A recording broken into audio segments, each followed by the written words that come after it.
Sauce. Dipping Sauce. Dipping Sauce. Dipping Sauce. Dipping Sauce. Dipping Sauce. Hi everybody, welcome to the first ever SauceCast here on Nascar Dippin' Sauce's YouTube channel.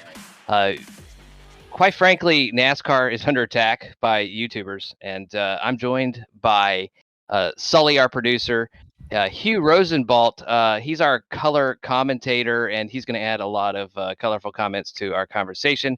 And Manny Pacquiao, that's his actual name. He basically just got into NASCAR a couple of years ago. He is a William Byron fan, and we're going to discuss everything that happens throughout the week.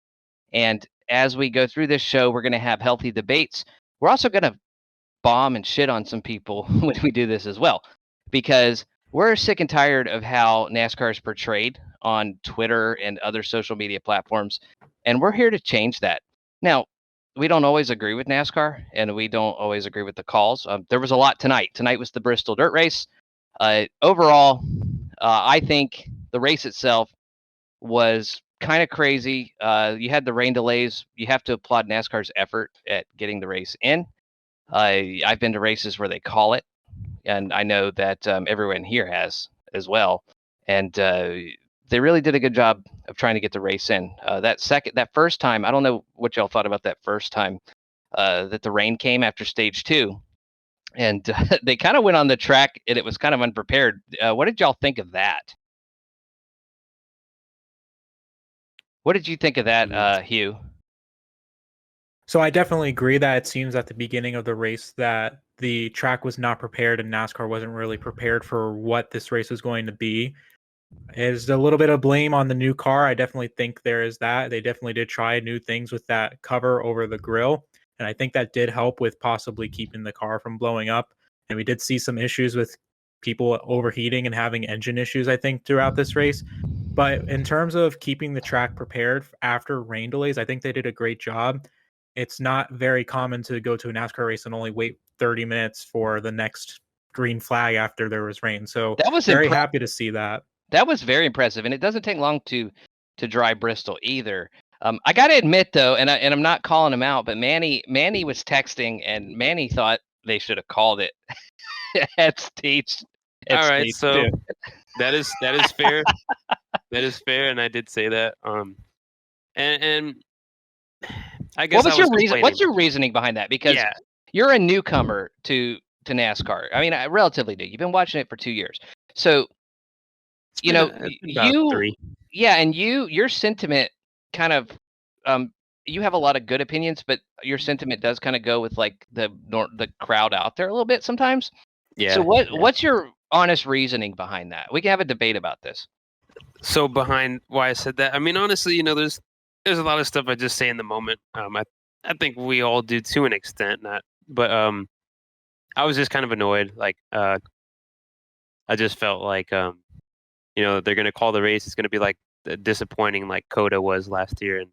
And I was just thinking, like, it looks like a mess just because we're having. From what I saw, I wasn't able to catch the beginning of the race, but from what I saw, like half of stage 2 to the end of it, and I watched, went and watched back some of stage 1, but there's a lot of cautions every few laps, and so it's just you couldn't really get any green flag racing going. Obviously, you just have the mess of dirt with these cars that aren't really meant to run. So I'm just figuring, like, man, they can barely like keep the show running when it's dry, and now add rain into the mix. I think everyone's just going to be wrecking each other, and it's just going to be insane. But I was wrong. I mean, I thought they'd be running in the rain too, and instead they just waited it out. So, but yeah, I'd say I was wrong. I think we got a decent ending out of it. Yeah, I mean it turns to mud, and that's the problem that a lot of people don't see. I know that my significant other asked me, like, well, why don't they run it in the rain? And I told her it goes straight to mud. And with all of it, my frustration is that although I don't agree with every change that they make, NASCAR's trying, but they're trying they're trying to stay ahead of the fans, and they're actually falling behind a little bit. You have to applaud them for trying.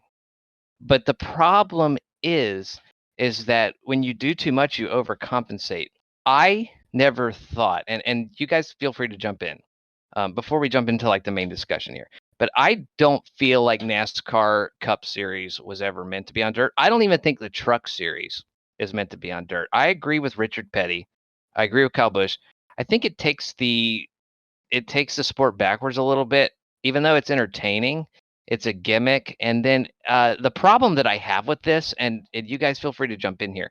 The problem that I have with this is all these people who sit there and wanted a damn dirt race because they thought dirt racers were the best racers in the world. They think the dirt racers are the best racers in the world, which I strongly disagree with. And then they get the dirt race, and then all they want to do is friggin' complain about it. That's literally everybody. Everybody was complaining to them. It's sickening. I don't understand if everyone's complaining on Twitter about the dirt race. Where did it come from then? NASCAR just dreamt it up? No, you morons tweet this at them, and you say how great it would be at a dirt race, and how great the truck race in Eldora was. Well, Eldora lost its truck race in 3 years, or 4 years, or whatever it was. It's obviously It not wore good. off. Yeah, the newness wore off of it. Especially when you take away one of the best short tracks. I know, Hugh, you feel that way. You feel like this race should be ran on concrete. Yeah, Bristol is one of my favorite tracks just to watch. It's always entertaining. There's normally 9 times out of 10 a great finish. It just produces great short track racing. And the cars really, I think with this next gen car, it would have been really nice to see them at that track in the spring instead of having to wait for the fall.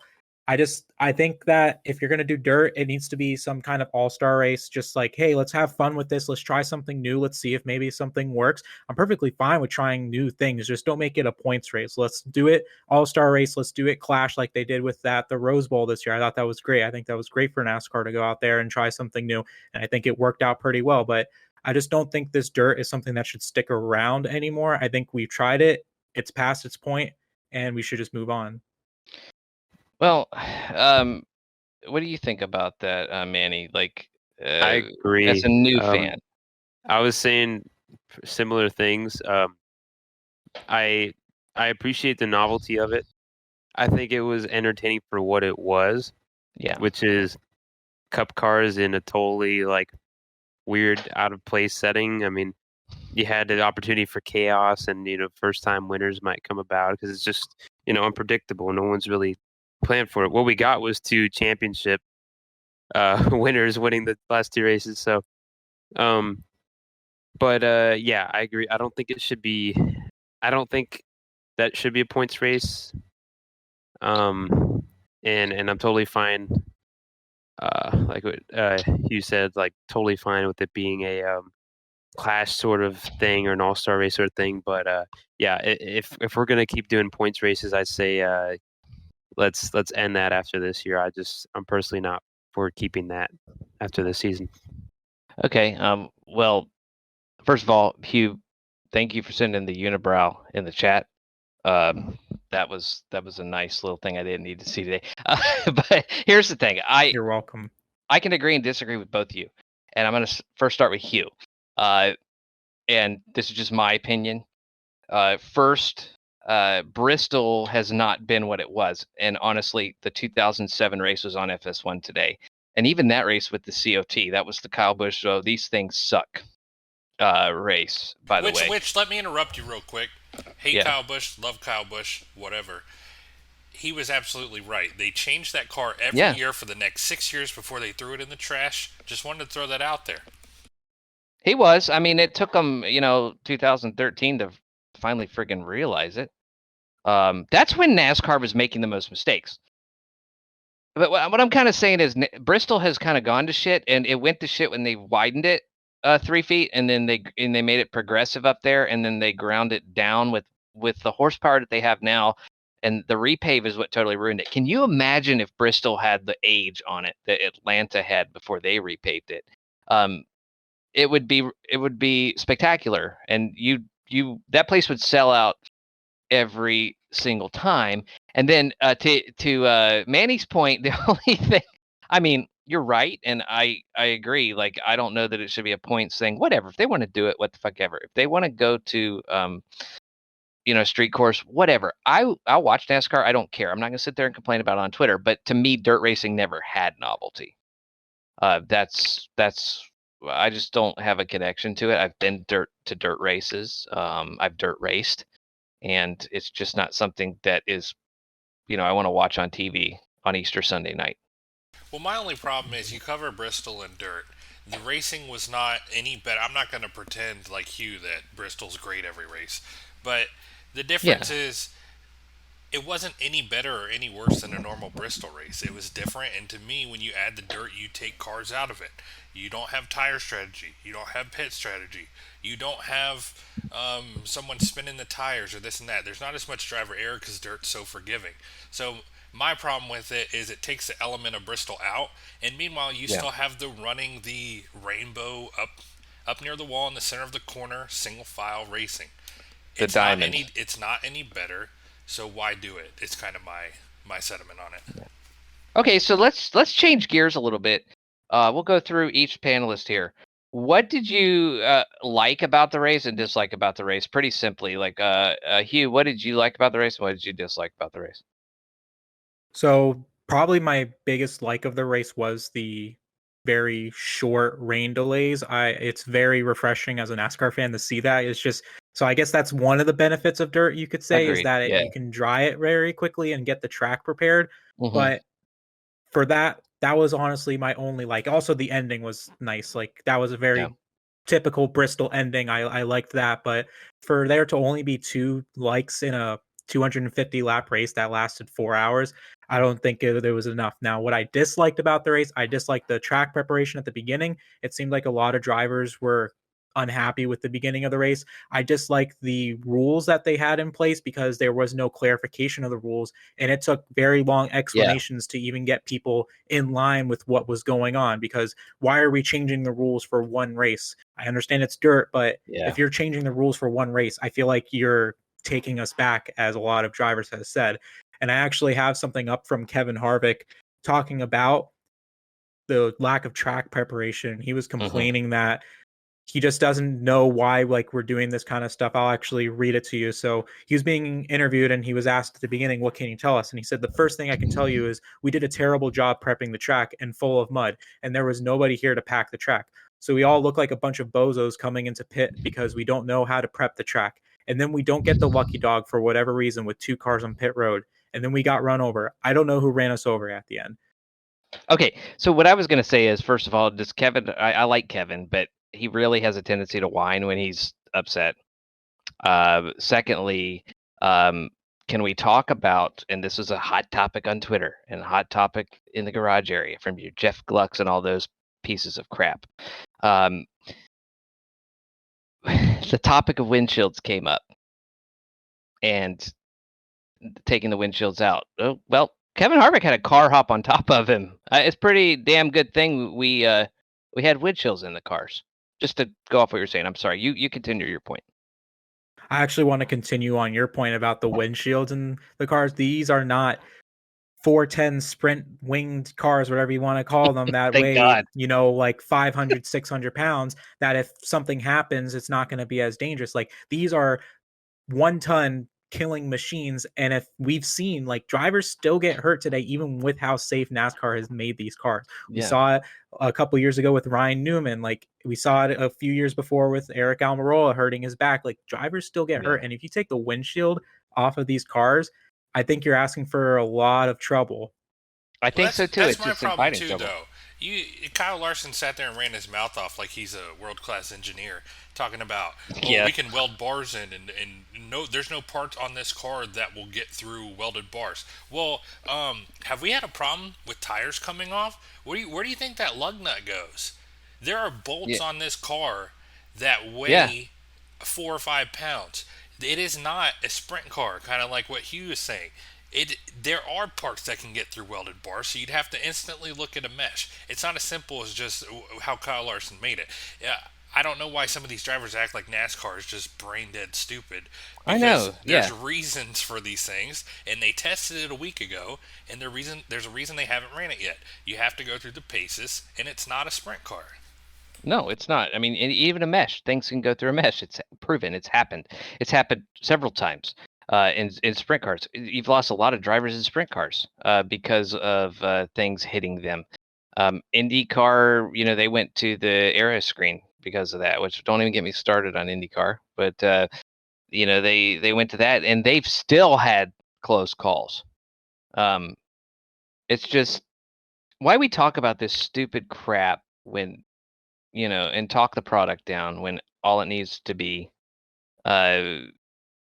is embraced and just love it for what it is. That's my problem. But I'm gonna go to Manny now. And Manny, what did you specifically like about the race and dislike about the race? Yeah, I'd say pretty simple. What I liked about it was that you definitely saw drivers being aggressive, being all over each other. I personally am a fan of Briscoe, and he is known to be kind of like Tyler Reddick and Ross Chastain. He is a bit over aggressive, but I thought it made it entertaining. He was able to kind of like slide into cars and do that, and except for the ending there, you had people able to do that and kind of do it without causing a huge wreck. Although it did happen, the dirt racing kind of allows you to do that. So I thought that was entertaining. Yeah. I mean, I'm not sure what else I particularly liked about it.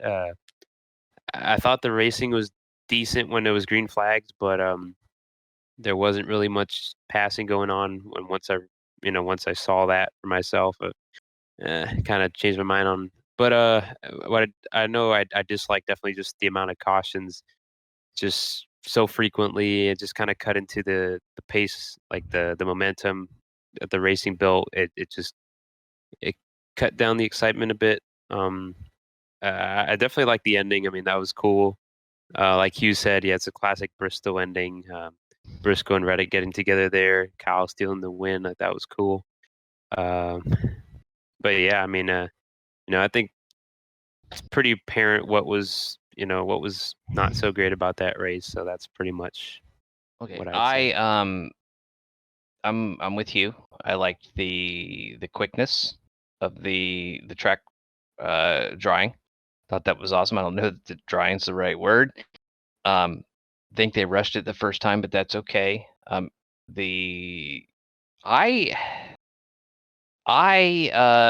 Also I like the simplicity of not doing pit stops. There was no need. I think that was a good call as well. I disliked the whole scoring confusion after stage 2, when Briscoe, I believe Briscoe won the stage, and Kyle Busch and a handful of others stayed out. And for like 10 minutes there, we didn't know the leaders, and it's like everybody expected us to. And then, Milk Me Utters, Jim Utter comes up with the crap of, well, yeah, they mentioned this in the driver's meeting, but he doesn't. He fails to realize they didn't mention red flags in that.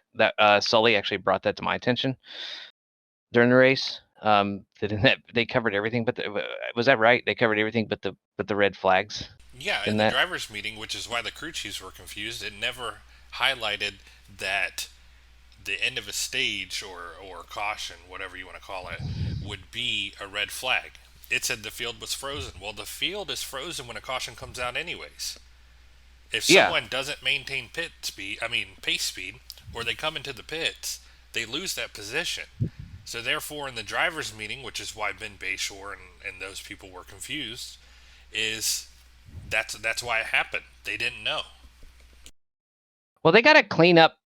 They have to clean up the procedural stuff if they're ever going to do anything like this. I mean, how the hell? Well, first of all, a street event's stupid. Anyways, how they expect to do anything like that and organize something like that, and then go somewhere else and not be able to officiate it properly. But then again, it's kind of on the crew, in my opinion, to kind of go what you're saying. I feel like it is on the crew chiefs a little bit to pay more attention. But I mean, in the same sentence, they shouldn't be taking a damn test every time they go to the driver's meeting. Right, I agree. They should know the rules. You're playing the game, but at the same time, if you're kind of flubbed a little bit on the rules, it's hard to Yeah. know. All right, so the next little bit, honestly, it's just kind of funny, and everybody wants to bomb on Fox every week, and you guys feel free to interrupt me, jump in, but Fox is not as bad as everybody makes it out to be. It's not. People bitched about Fox all last year, and then they go to NBC, and then all they did was bitch about NBC. I thought the trackside stage was cool. I do think, but you see, it's funny because I had a lot of gripes last week, and then they pull that out this week, and everybody's happy and everything. It's like, what the hell do you want? It's a matter of 2 weeks. I'm gonna give it 2 weeks. Let's say Fox does that next week, and then the following week, it'll be 2 weeks before. Oh, this is cringy. This is cringy. Well, you know what? At least they're friggin' trying. I mean, how do you guys feel as millennials, or not millennials, but how do you guys feel as the next generation of NASCAR fan? Did their little skits make you cringe? I would say a little bit. Really? But I would say a little bit. Yeah, I mean they're cheesy, but here's the thing. I appreciate that they do those. I like that they do those. They're being creative with it. They're putting in the effort, and I mean I've gotten to talk to somebody who's on the social media team a while back, and like I know that they put a lot of effort into that. So maybe it's not the greatest. I think that they could maybe be a little cheesy sometimes, but I don't mind it. You think they'll have a bit next week on Cody Ware versus Chase Elliott, or you think Cody Ware's not marketable enough? I mean, it's about time somebody stood up to that little guy. I'm tired. I get tired of Chase. I'd love it. Yeah, I mean, he needs to be knocked down a notch, and at least Cody didn't take his crap, which is great. I don't see anybody else in the field doing that under caution, and you need that. These guys are too soft sometimes, and it's because they're afraid of what people are gonna, and that's just how it is. Like, they're too afraid of what people are gonna say. So proud of him. We'll get to that in just a second, because we're kind of running out of time a little bit, so I want to zoom through this a little bit. There really was nothing this week, and we will get into this because there will be plenty, and I will tally these up through the week. But there really were no, because everybody was ass kissing this week. They were number one, they were ass kissing Kenny Wallace, which they always disagree with. They were ass kissing NASCAR. They were ass kissing everybody.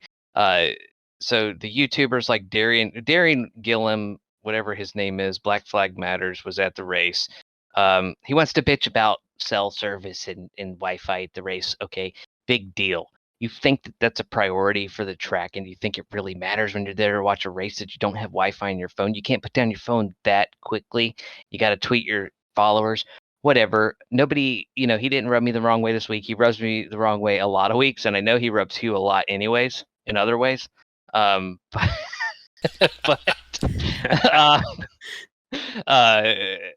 didn't rub me the wrong way. I don't know if you guys saw anything on Twitter this week that rubbed you the wrong way. You can answer with the simple yes or no. I know. We did have a little bit of a discussion with Milk Me Jim Utters. That was about more of that an argument role. over the rules, though, which is fine. I think he's wrong still, but that's fine. Evergreen Nick Bromberg, miserable. Oh God, I had him in my notes. Yeah, what the hell's his damn problem? I could go on and on about him. He's just whatever. Go watch your 200-mile-an-hour pace laps in F1. That's coming from an F1 fan. But just get out of here. That race was a million times more entertaining than the most entertaining Formula One race. So, just saying. Well, Jeff Gluck can kiss my ass too, because Jeff Gluck this week, that is one thing I wanted to bring up really quickly, and I'll just kind of go shortly on it. But Jeff Gluck wanted to sit there and say, and I'll have a list of examples next week, but Jeff Gluck wanted to sit there and say, all this negativity on Twitter, this and that, and then the orange cone jumps in. Yes. And then he's like, he sits there, and all he does with NASCAR is talk shit. That is all he does. But when F1 is on, my God, Drive to Survive makes me wet. Drive to Survive makes me wet. I just love F1. It is so entertaining having a leader out front. But God forbid the leader gets out 2.5 seconds, like, or that there's no cautions. Like last week, Martinsville was not that bad of a race. I don't care what anybody thinks. It was not that bad of a race. We can fight over that, whatever.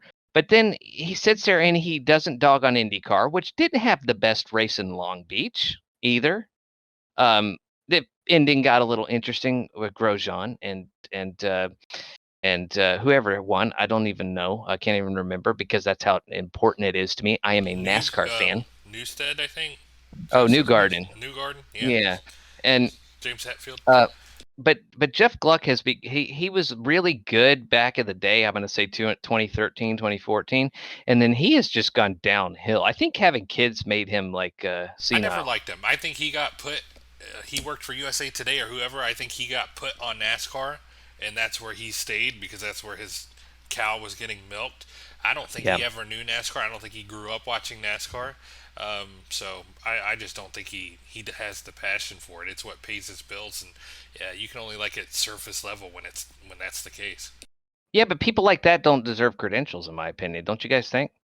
I mean, if you're going to sit there and crap on it, yeah, like even Jenna Fryer's garbage, and Jim Utter's garbage, and these are people, and like Jim Utter watches WWE every week. If you watch WWE, that's fine. I've been to WWE events, but like, what the hell do you expect? I mean, if these people like Darren Gilliam and whoever else runs their mouth about NASCAR and wants to talk it down, if they were watching the 90s, they'd be bored to friggin' death. And not only that, they'd have to eat a few sucky commercials too every 20 or 30 minutes. I just get tired of that. So I'm going to jump in here really quickly. I totally agree with why are you reporting in this sport if you can't stand it? And it seems like with people like Jeff Gluck, they think everything else other than NASCAR is the best thing to walk on this planet Earth, and NASCAR is just terrible. I definitely think that there deserves to be criticism of every single sport. Not every sport does everything perfect. There's always going to be something to complain about in every single sport. Look at the NFL. They were just complaining about overtime rules in the NFL not too long ago. In baseball, they were complaining about the lockout and the commissioner. There's always something to complain about in every single sport.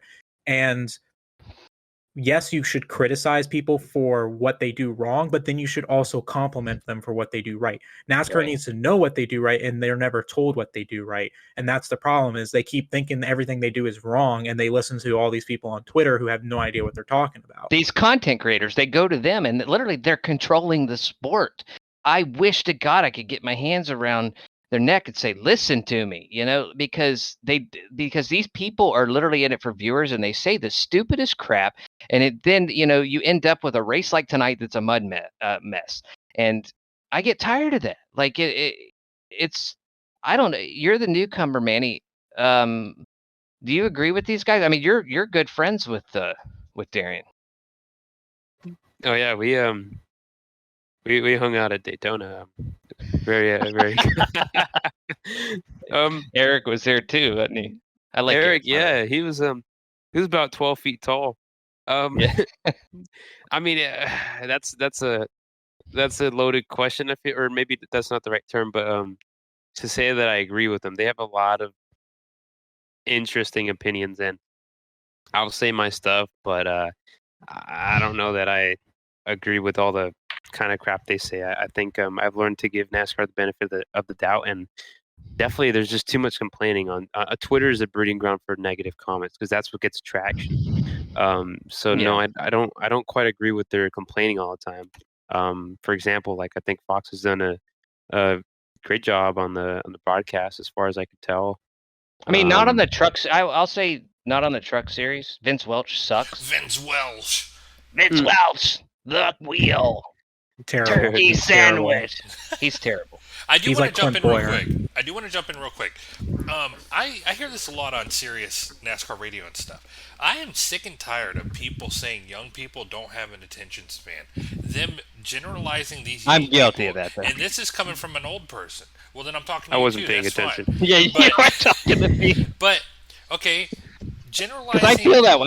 I generally, genuinely feel that way. Right. So, like, look, this is coming from old people.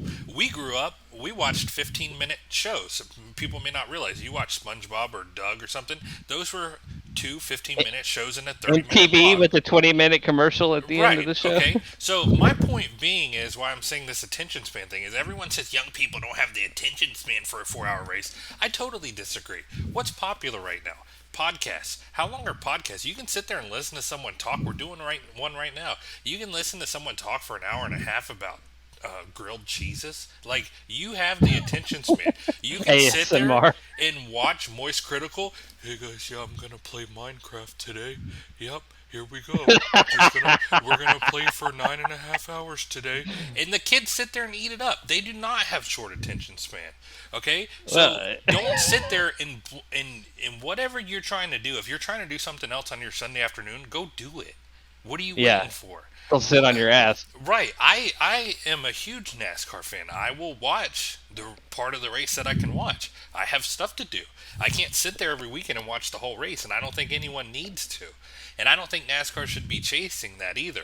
It is what it is. If you can watch all the race, watch all of it. If you can't, don't. I don't think we need to shorten the races. I don't think that that's a thing. But at the same time, kind of what you're saying, these people rely on YouTube and stuff. They like their 8-minute video crapping on NASCAR the whole time because that's the cool thing to do. They also like to follow the trend. So if Darian Gilliam says, "Oh, you know what? I hate McDonald's today," they all magically hate McDonald's too. But that's another issue for another day. Yeah. I mean, I think that they have short attention spans. That's me. I'm really old They school. do, but I think everyone does.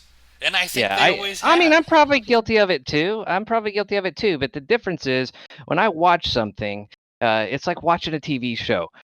Sully, you're a big fan of Mad Men, and they don't just reveal everything at first.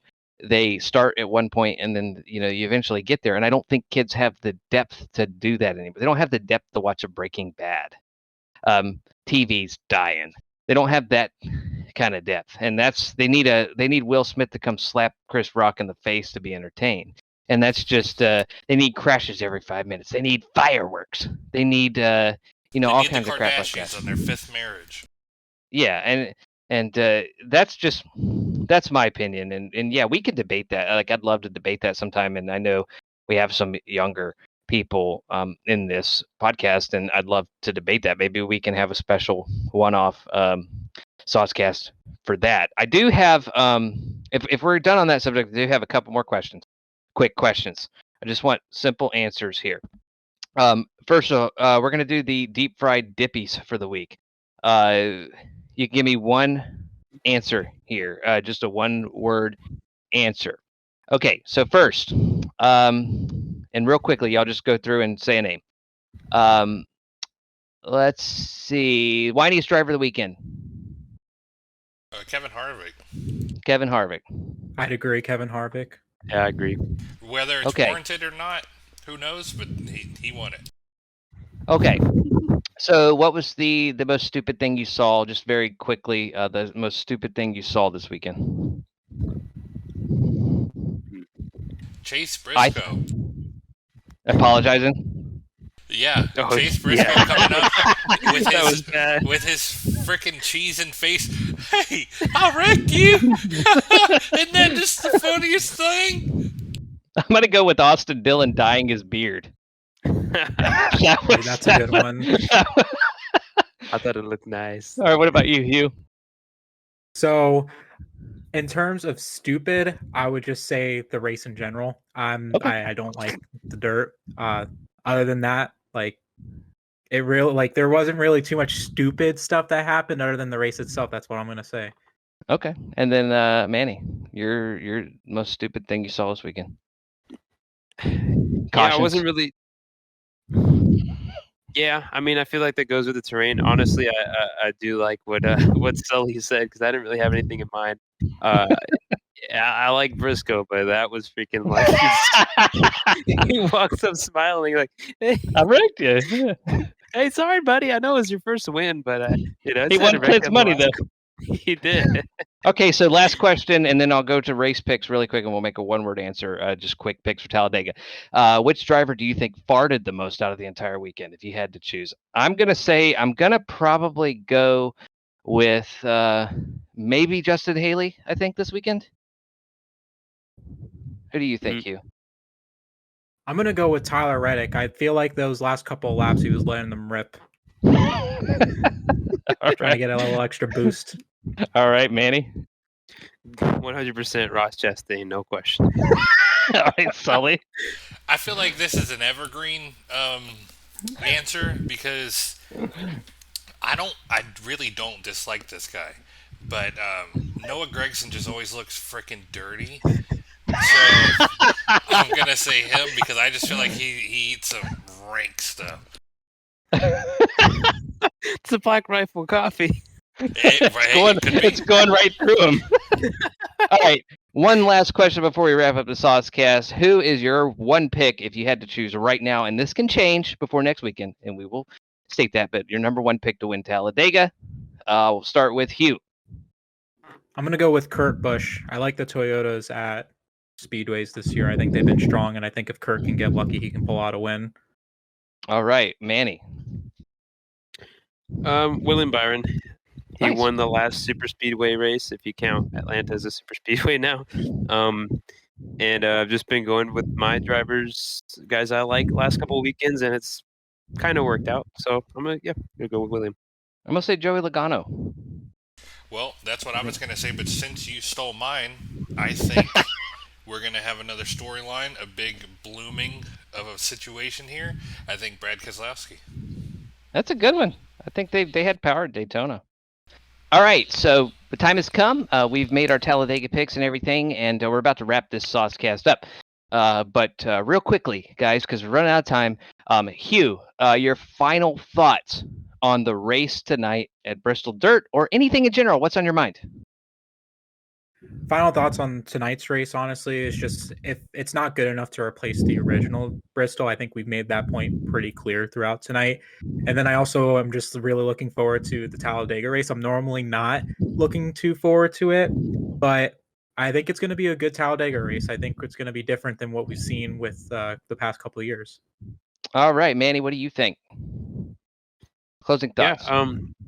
I say Martinsville was quite boring last week, so this is definitely more entertaining. Not my favorite thing, like I said before. Probably don't bring it back as a points race. Looking forward to Talladega. I think it's going to be fun and just something we're used to. So yeah. All right, Sully, what's your closing thought? Closing thoughts are Stewart Haas Racing comes down to Richard Childress Racing take each other out.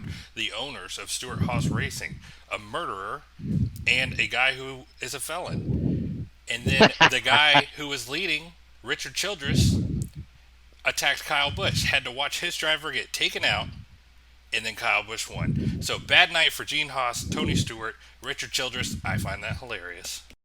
Hey, me too. That's a great point, by the way. And if you've never seen Rick Hendrick talk about the bathroom, go watch our video on it. He talks about it at race last year.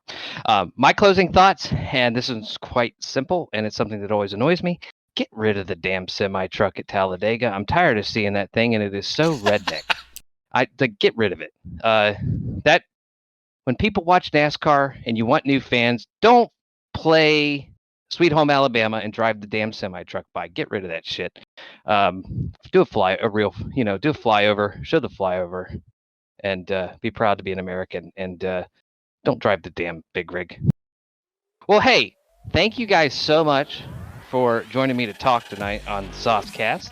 And as you know, NASCAR Dippin Sauce will be coming out with content all week. We've been a little slower the past couple weeks, but we're going to start ripping on everybody pretty hard here. So thank you to Manny Pacquiao, Hugh Rosenblatt, Sully, and I'm Tommy Jenkins. Thank you so much for tuning in to our first SauceCast ever.